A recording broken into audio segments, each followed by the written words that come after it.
Бауыржан мырза, сизден суранаарым.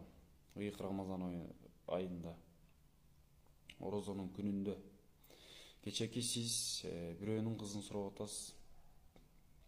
Кечеки боюнча сизге үн катып кетейин. Биз кыргыздар качан ушундай болобуз, качан оңолобуз?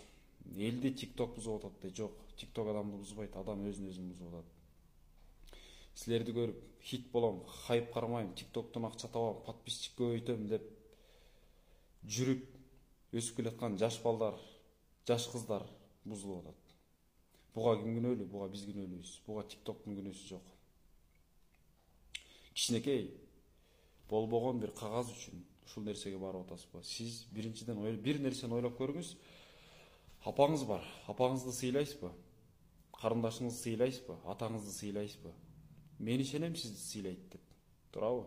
Сиз дагы эртең үйлөнөсүз, бала чакалуу болосуз. Сиздин кызыңызга бир жаш бала келип, тааныбаган адам келип, сиздин кызыңызга сүйлөсө кандай айтышыңыз келет?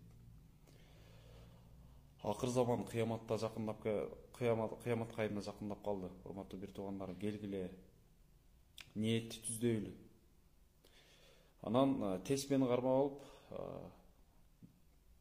кармап алып да отурасыз, ар кандай баш кийимди да кармап отурасыз, мындай айтканда динге да шек келтирип атасыз сиз. Бул нерсе менен көп узакка барбайсыз. Мен ишенем, сиз эл алдындагы адамсыз. Кыргызстандын жараны катары, бир тууганыңыз, иниңиз катары айтайын, Бауыржан байке. Бул көрүнүш жакшы сапат эмес. Биз сабак алалы, үлгү алалы. Кыргыздын кашыктап таап, дүйнөгө кыргыздын, мен кыргызмын, ураным манас улутум кыргыз деп, кыргыз үчүн жанын берип, канын аябай согушуп мынакей.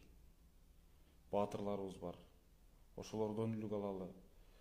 Кыргыздын мына дүйнөгө атагын даңкка таанытып, кыргыз эли менен эмес, биз эмес, дүйнө суктанып турат. Ушундай балбан кыздарыбызга, балбан балдарыбызга. Мына вот ошолор чыныгы баатырлар. Өсүп келаткан жаштарга жакшы жактан сабак бериңиз, жакшыраак нерселерди көбүрөөк тартыңыз. Кыргыз эли сизди колдойт, кыргыз эли силер менен, Бауыржан байке. Эгерде мени угуп жатсаңыз, акыл үйрөткөндүк эмес, мен кыргыз жаран катары, эл катары сизге акыл айтканга укугум бар деп мен ишенем. Ассаламу алейкум ва рахматуллахи ва баракатух.